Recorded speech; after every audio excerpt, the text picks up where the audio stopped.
दोस्तों स्वागत करते हैं एसपीडी न्यूज के ताजा बुलेटिन में, जहां पर हम लेकर आते हैं देश की राजनीति समेत कुछ बड़ी खबरें। दोस्तों हमारे देश में जिस तरीके से कोरोना के मामले अब कम होते जा रहे हैं, ऐसे में कुछ राज्यों ने तो ढील देना भी शुरू कर दिया है। ऐसे में पीएम मोदी ने लाइव आकर एक बड़ी घोषणा कर दी है। इस वीडियो में इन घोषणाओं के बारे में भी जानेंगे और साथ ही जानेंगे कोरोना के नए अपडेट और सरकार द्वारा की गई नई घोषणाओं के बारे में। इसलिए दोस्तों आप लोगों से एक अनुरोध है कि इस वीडियो को शुरू से लेकर अंत तक जरूर देखें, जिससे कि आपसे कोई भी खबरें मिस ना हो पाए। दोस्तों खबरों को शुरू करें उससे पहले अगर आप हमारे चैनल पर नए हैं तो चैनल को सब्सक्राइब करके घंटी के बटन को जरूर दबाएं, जिससे कि इसी तरीके की लेटेस्ट वीडियो आप तक सबसे पहले पहुंच सके। और इसी के साथ दोस्तों अगली बड़ी खबर की झारखंड में वीकेंड लॉकडाउन, इमरजेंसी सेवा में छूट, दुकानों के बंद करने का समय भी बदला। दोस्तों यहाँ पर आपको बता दें कि झारखंड में अनलॉक 2 का ऐलान होने के साथ ही कई तरह की छूट भी दी गई है, वहीं कुछ पाबंदियां भी लगाई गई हैं। अब राज्य में जहां वीकेंड लॉकडाउन होगा, वहीं आगामी 16 जून तक मिनी लॉकडाउन को बढ़ा दिया गया है। जमशेदपुर को छोड़कर राज्य के अन्य सभी जिलों में दुकानों के बंद करने के समय में भी बदलाव कर दिया गया है। सीएम हेमंत सोरेन की अध्यक्षता में आपदा प्रबंधन प्राधिकरण की जो बैठक हुई, उसमें इसका निर्णय लिया गया। और साथ ही दोस्तों आपको बता दें कि नागालैंड सरकार ने राज्य में कोविड-19 की स्थिति को देखते हुए प्रतिबंधों में कुछ ढील देने के साथ ही बुधवार को लॉकडाउन की अवधि 18 जून तक बढ़ाने की घोषणा कर दी है। और इसी के साथ दोस्तों अगली बड़ी खबर की केंद्रीय कर्मचारियों के डीए एरियर पर बड़ी खबर, 1 जुलाई से बढ़ा हुआ महंगाई भत्ता ही मिलेगा। दोस्तों यहाँ पर आपको बता दें कि 50 लाख से ज्यादा केंद्रीय कर्मचारियों को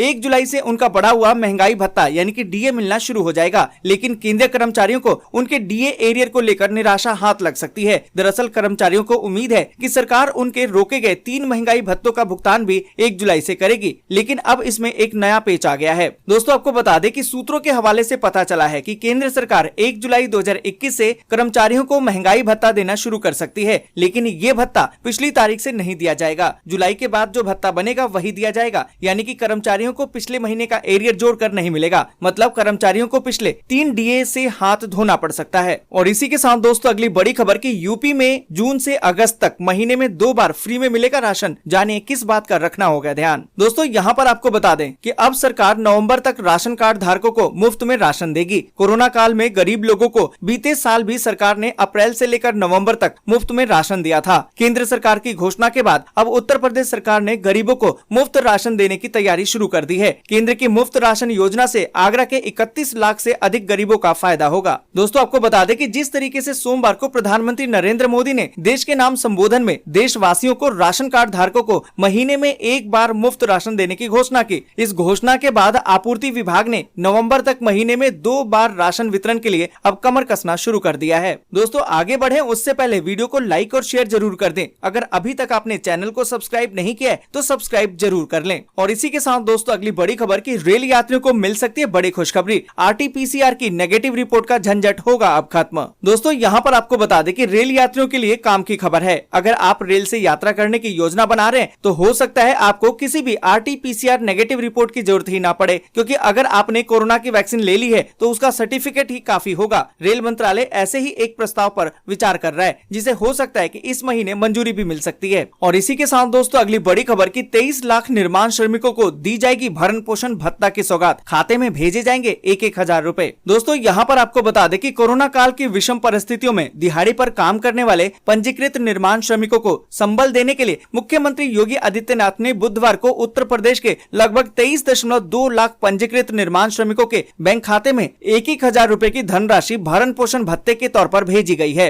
ये राशि देते हुए सीएम योगी ने कहा कि श्रमिक हितों की रक्षा करते हुए कोरोना संक्रमण की चेन को कमजोर करने वाला उत्तर प्रदेश पहला राज्य है। और इसी के साथ दोस्तों अगली बड़ी खबर की दिल्ली में पिछले 24 घंटे में 337 नए मामले, जबकि 36 लोगों की हुई मौत। दोस्तों यहाँ पर आपको बता दें कि दिल्ली में पिछले 24 घंटे में कोरोना संक्रमण के कुल 337 नए मामले सामने आए, वहीं 36 लोगों की मौत हो गई। अच्छी बात ये रही कि 752 लोग स्वस्थ होकर घर लौट गए। वहीं दोस्तों मुंबई की बात करें तो बीते 24 घंटे में 788 नए मरीज मिले हैं। इस दौरान कुल 511 स्वस्थ हुए, जबकि 24 घंटे के अंदर ही 27 लोगों की मौत हो गई। और दोस्तों आपको बता दें कि आंध्र प्रदेश में बीते 24 घंटे में कोरोना के कुल 8,766 नए मामले सामने आए, वहीं 67 लोगों की मौत हो गई। वहीं दोस्तों आपको बता दें कि महाराष्ट्र में बीते 24 घंटे में 10,989 मामले सामने आए, वहीं 16,389 लोग स्वस्थ होकर घर लौट गए, पर 24 घंटे में ही 261 लोगों की जान चली गई। और इसी के साथ दोस्तों अगली बड़ी खबर की वैक्सीन लगवाने से डर रहे थे लोग, बदले में 20 किलो चावल की स्कीम ने बदल दिया रुख। दोस्तों यहाँ पर आपको बता दें कि अरुणाचल प्रदेश के एक प्रशासनिक क्षेत्र में टीका लगवाने के बदले लगभग 20 किलो चावल देने की योजना गाँव वालों के बीच टीके को लेकर अफवाहों को दूर करने के मामलों में प्रभावी साबित हो रही है। इस योजना की घोषणा के बाद कुछ ही दिन में 80 से अधिक गाँव वासियों ने टीका लगवा लिया है। और दोस्तों आपको बता दें कि ये योजना सोमवार से शुरू की गई थी, जो बुधवार तक जारी रहेगी। इसके तहत 45 साल से अधिक आयु के लोगों को टीका लगवाने पर मुफ्त में चावल दिए जा रहे हैं। और इसी के साथ दोस्तों अगली बड़ी खबर कि अब शहर में बनेंगे 3,61,000 मकान। प्रधानमंत्री आवास योजना के तहत सरकार ने 708 प्रस्ताव को दे दी है मंजूरी। दोस्तों यहाँ पर आपको बता दें कि प्रधानमंत्री आवास योजना शहर के तहत सरकार ने 3.61 लाख मकानों के निर्माण वाले 708 प्रस्ताव को मंजूरी दे दी है। यहाँ पर आपको बता दें कि प्रधानमंत्री आवास योजना यू के तहत दिल्ली में आयोजित की गई बैठक में इसका फैसला लिया गया। आवास और शहरी मामलों के मंत्रालय द्वारा जारी किए गए प्रेस रिलीज के अनुसार इस बैठक में 13 राज्य और केंद्र शासित प्रदेशों के प्रतिनिधि शामिल हुए थे।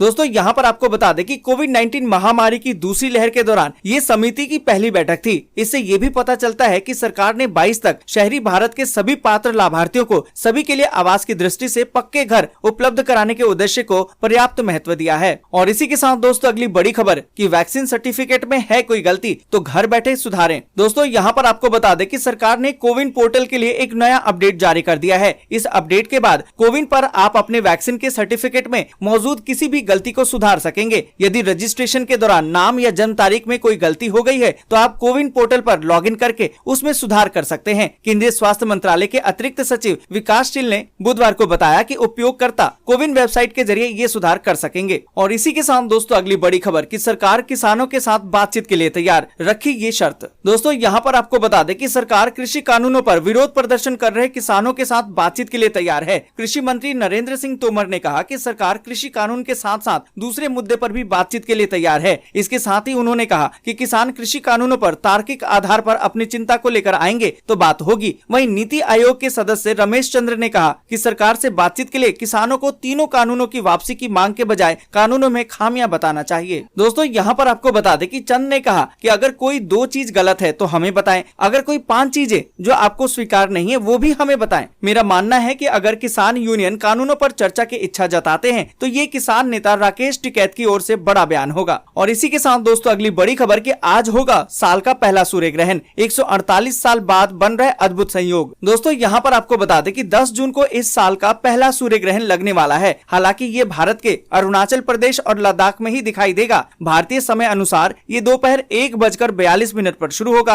और शाम 6:41 पर खत्म हो जाएगा। वलयाकार सूर्य ग्रहण की घटना यूं तो वर्ष में 1 से अधिक बार होती है, लेकिन हर बार ही ये वैज्ञानिकों और खगोलीय घटनाओं में दिलचस्पी रखने वालों के लिए किसी अद्भुत नजारे से कम नहीं होती है। दोस्तों आज के लिए बस यहीं तक। वीडियो आपको अच्छी लगी हो तो लाइक और शेयर जरूर कर दें। अगर अभी तक आपने चैनल को सब्सक्राइब नहीं किया है तो सब्सक्राइब जल्दी से कर लें।